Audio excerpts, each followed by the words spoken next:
हो गया, ठीक है। तो अभी एक एग्जांपल है स्नेल्स लॉ पे, इसमें आपको आई गिवन है, आपको आर बताना है और डेल बताना है। एग्जांपल जैसा कि मैंने कहा ये स्नेल्स लॉ पर ही बेस्ड है, तो आप ट्राई करें। देखिए पहला मीडियम आपका वैक्यूम है और दूसरा मीडियम आपका क्या है, वाटर है। वाटर का रिफ्रैक्टिव इंडेक्स आपको गिवन है, कितना है, 4/3। तो स्नेल्स लॉ यूज करें आप और इसको ट्राई करें, एक बार करो ट्राई।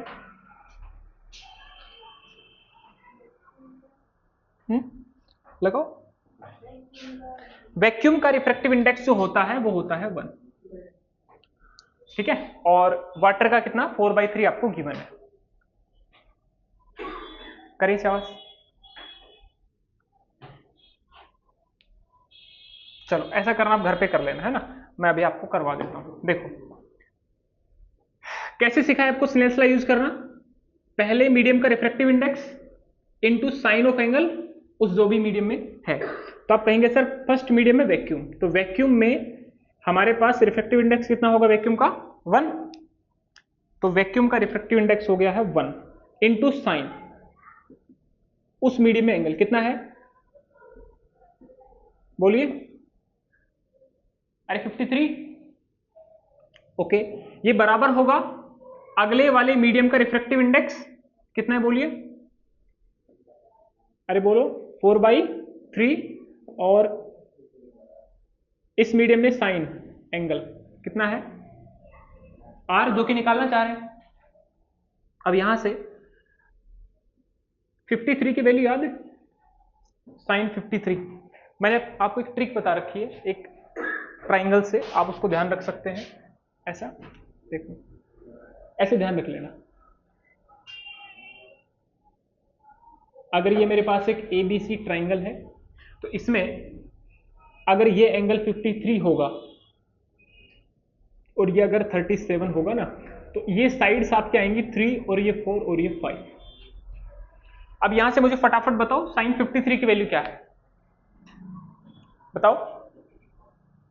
53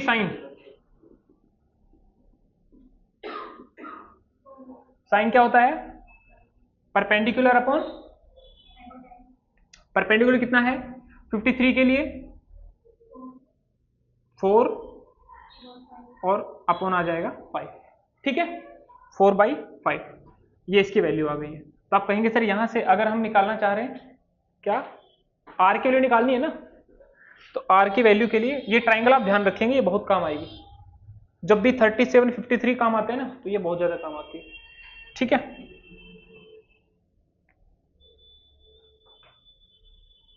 देखिए तो ये आ गया आपका कितना, 4/5 और is equals to 4/3 and sine are.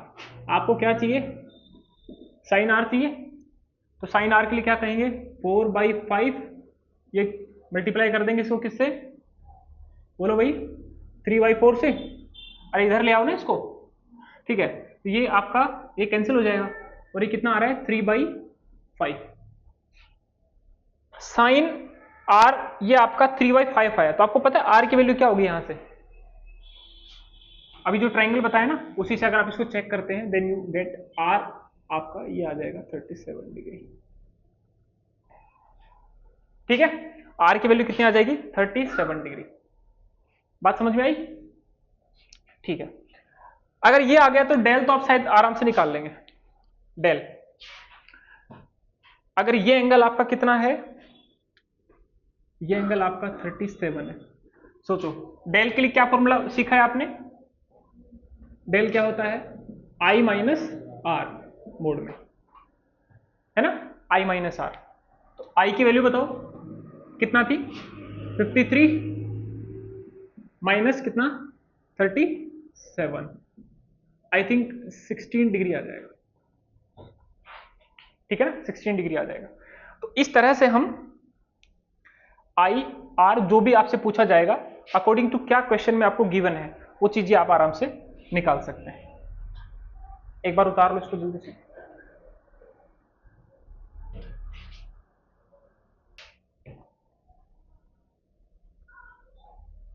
देखिए आगे देखिए, अगला टॉपिक है लेटरल शिफ्ट।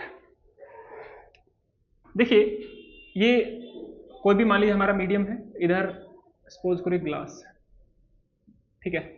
और जब कोई भी मीडियम गिवन ना हो ना तो एयर मान लिया करो, ठीक है। तो यहां मान लेते हैं एयर है, इधर आपका ग्लास है। अब ये कोई इंसिडेंट रे है आके इस पॉइंट पे स्ट्राइक करती है, तो सपोज कर लेते हैं कि यहां पे इसने कुछ एंगल बनाया and suppose this angle is I. तो अगर ये एयर है और ये ग्लास है तो इतना सबको पता है कि सर रे कहां से कहां जा रही है, रेयर मीडियम से डेंसर में। तो रेयर से जब भी डेंसर में जाएगी लाइट रे तो किधर बेंड होगी, टुवर्ड्स द नॉर्मल, ठीक है ना। वो कैसे बेंड होती है हमने सीख लिया पहले स्नेल्स लॉ में, सभी अलग अलग केसेस के जरिए, ठीक है। अब अगर ये आई है आपका तो ये एंगल आपका बनेगा आर, ठीक है। आर आ जाएगा ना। आर क्या है भाई, नॉर्मल के साथ रिफ्लेक्टेड रे का एंगल, यही तो होगा, ठीक है। एक काम करते हैं, इसको थोड़ा आगे तक बढ़ा लेते हैं, अपने काम आएगा ये, ठीक है। या इसको आप चाहो तो ऐसे डार्क कलर लाइन बना लो इस तरह से, ठीक है। पॉइंट का नाम रख लो, मान लीजिए पॉइंट ए है, this point is B, this is C. और अभी थोड़ी देर में एक अपन परपेंडिकुलर डालेंगे, वो थोड़ी देर में देखते हैं। देखिए आप एक काम करो, इस पॉइंट के लिए यहां से यहां, मतलब यहां से यहां जो लाइट रे आ रही है, तो इस पॉइंट पे आप स्नेल्स लॉ लगाओ, स्नेल्स लॉ। तो स्नेल्स लॉ क्या होगा भाई, क्या होता है फॉर्मूला, वही पहले मीडियम का रिफ्रैक्टिव इंडेक्स एयर है तो आप 1 मान सकते हैं, ठीक है। एरिया वैक्यूम के लिए 1, तो आप कहेंगे सर यहां लिख लो यूजिंग स्नेल्स लॉ, ठीक है। क्या हो जाएगा बोलो, 1 इंटू पहले मीडियम का रिफ्रैक्टिव इंडेक्स कितना हो जाएगा, 1 into sine i is equals to, बोलिए दूसरे मीडियम का रिफ्रैक्टिव इंडेक्स मान लेते हैं कुछ भी यहां पे n है, ठीक है, इंटू साइन, बोलिए r। ओके, इतना क्लियर है सभी को, ओके। अभी ये रे इसके बाद क्या हो रहा है, ये रे यहां से चल के और फिर यहां एक बार फिर से रिफ्रैक्ट हो रही है। फाइनली ध्यान रखना, जैसे लाइट रे ऐसे आ रही थी ना, ये अगर मान लीजिए इंटरफेस यहां ना होता, अगर ये ना होता यहां पे, तो आप कहेंगे सर लाइट ऐसे, ये रे ऐसे चली जाती सीधा, ठीक है। लेकिन आफ्टर यहां से एक बार रिफ्रैक्शन हुआ, फिर उसके बाद दूसरा यहां रिफ्रैक्शन हुआ, तो उसके बाद ही इस तरह से निकल रही है। बट आप नोट करें, मैंने इन दोनों रेस को पैरेलल बनाया है, पैरेलल बनाया, ठीक है। इसका मतलब है इसका ये रे एक्चुअली जानी तो चाहिए थी यहां पे, ये कुछ पैरेलली कुछ शिफ्ट हो गई इस तरफ। और ये कितना शिफ्ट होता है, उसी शिफ्ट को हम बोलते हैं लेटरल शिफ्ट, ठीक है ना, ओके। तो अच्छा, ये एंगल अगर आर है तो ये आप कह सकते हैं सर आर। ये जो एंगल आपका आएगा, इस एंगल को हम एक स्पेशल नाम देते हैं ई का। ई का मतलब क्या होता है, बाहर निकलने वाली रे है ना, इस रे को बोलते हैं इमर्जेंट रे।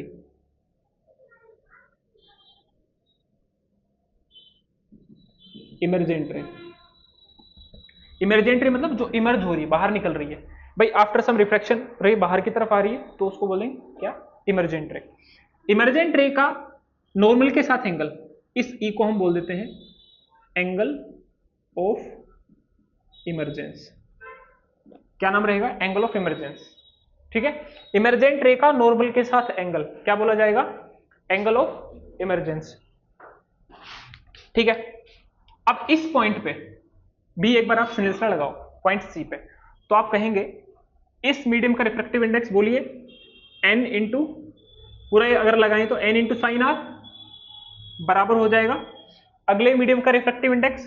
यहां तो फिर दोबारा से एयर है भाई, यहां एयर था, यहां एयर ही तो है, लाइट रे बाहर आ गई, तो सर इसका तो 1 हो जाएगा इंटू साइन, बोलो ई, ये आ जाएगा ना, ठीक है।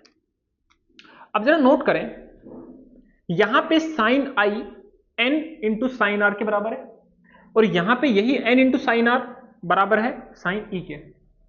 तो क्या यहां से मैं कह सकता हूं कि आपका जो एंगल ई है वो आई के बराबर है,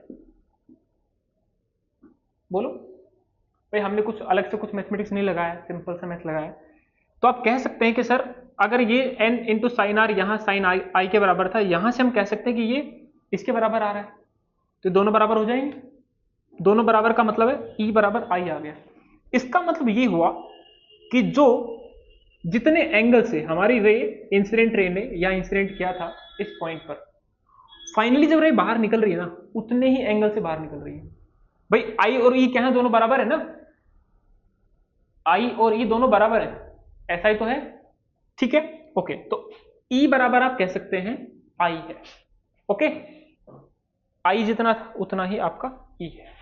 और तभी हमने क्या बनाया, देखो दोनों रेस को पैरेलल बनाया। बस हो क्या गया, एक्चुअली थोड़ा सा डिफरेंस ये आ गया कि ये रे एक्चुअली यहां पहले अगर ये सब इतना सब रिफ्लेक्शन वगैरह नहीं होता तो रे ऐसे कैसे चली जाती। अब जब बाहर निकल रही तो उतने एंगल पे निकल रही है, बट थोड़ा सा इधर शिफ्ट हो गई। वो शिफ्टिंग जो है मैंने कहा उसी को हम क्या बोलते हैं, लेटरल शिफ्ट बोलते हैं, ठीक है। ओके, अब एक काम करते हैं, यहां पे आप एक ऐसा परपेंडिकुलर ड्रॉप कर लो, परपेंडिकुलर ड्रॉप कर लो, ठीक है। एक बार जरा इस ट्रायंगल में आ जाओ, ट्रायंगल ए बी सी में, एबीसी ट्रायंगल की अगर बात करें, आप मुझे एक बार इस ट्रायंगल में कोस आर की वैल्यू बताओ। एक काम कर लेते हैं, इस स्लैब का थिकनेस कुछ अज्यूम कर लेते हैं, सपोज टी। जब भी कोई आपको सवाल दिया जाएगा ना लेटरल शिफ्ट का, तो ये थिकनेस आपको गिवन होगी, ठीक है, कि क्या स्लैब की थिकनेस है।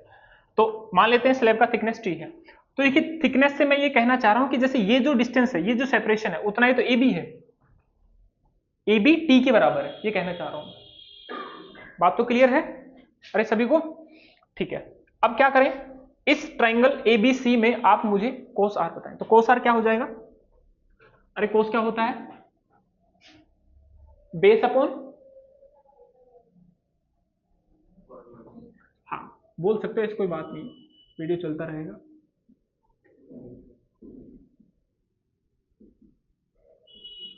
ठीक है, बेस अपॉन हाइपोटेन्यूज। तो बेस क्या है बोलिए, I think A B upon hypotenuse क्या भाई, ए सी, ठीक है। कोस आर आ गया। अब आप कहेंगे सर ए बी तो हमें पता है, ए बी कितना है टी, तो T upon A C is cos r. और मैं कहूं अगर आप यहां से ए सी निकाल लो तो ए सी कितना आ रहा है, ए सी बोलिए, ऐसा लिख दूं क्या, बोलो भाई, टी अपॉन कोस आर लिख दो, या फिर टी सीकेंट आर आप लिख सकते हो, ठीक है, क्लियर है। ओके, ये तो हमने ट्राइंगल ए बी सी की बात करी है। एक बार जरा इस ट्राइंगल में उड़ा दो, इसको पॉइंट को कुछ बी का नाम दे देते हैं, A B sorry A C D triangle के अंदर। तो in triangle A C D आपको इस एंगल की जरूरत पड़ेगी, इसके। अब मुझे बताओ, अगर ये आर है, ये आर है, तो ये तो एंगल ऑफ डेविएशन है, जो पहला डेविएशन है, यहां से रे कितना डेविएट हुई है, तो आप कहेंगे क्या फॉर्मूला उसका, आई माइनस आर। तो ये एंगल कितना है, आई माइनस आर ही तो है, इतना ही तो है, आई माइनस आर। अच्छा, आप एक काम करो, यहां से मुझे साइन आई माइनस आर की वैल्यू बताओ, साइन आई माइनस आर। तो sine i minus r, sine क्या होता है बोलिए, परपेंडिकुलर अपॉन, ठीक है, इस ट्रायंगल पे परपेंडिकुलर बोलो सी डी, अरे ठीक है, अपॉन हाइपोटेन्यूज क्या है, एसी, एसी। ओके, तो यहां से आप सी डी निकाल सकते हैं। सी डी कितना आ रहा है, AC sine i minus r, ठीक है। ओके, एसी तो आपने पहले निकाल लिया, तो सी डी कितना आ गया, सी डी आ जाएगा टी सीकेंट आर और साइन आई माइनस आर आ जाएगा। इसी शिफ्टिंग को ही मैंने कहा था, रे कितना शिफ्ट हो गई, इसके बाद तो रे ऐसे निकल रही ना, तो कितना इधर शिफ्ट होके आ गई, तो ये जो शिफ्टिंग है this is called lateral shift. तो सीडी जो है ये आपका क्या आ जाएगा, लेटरल शिफ्ट आ जाएगा, ठीक है। बात समझ में आई।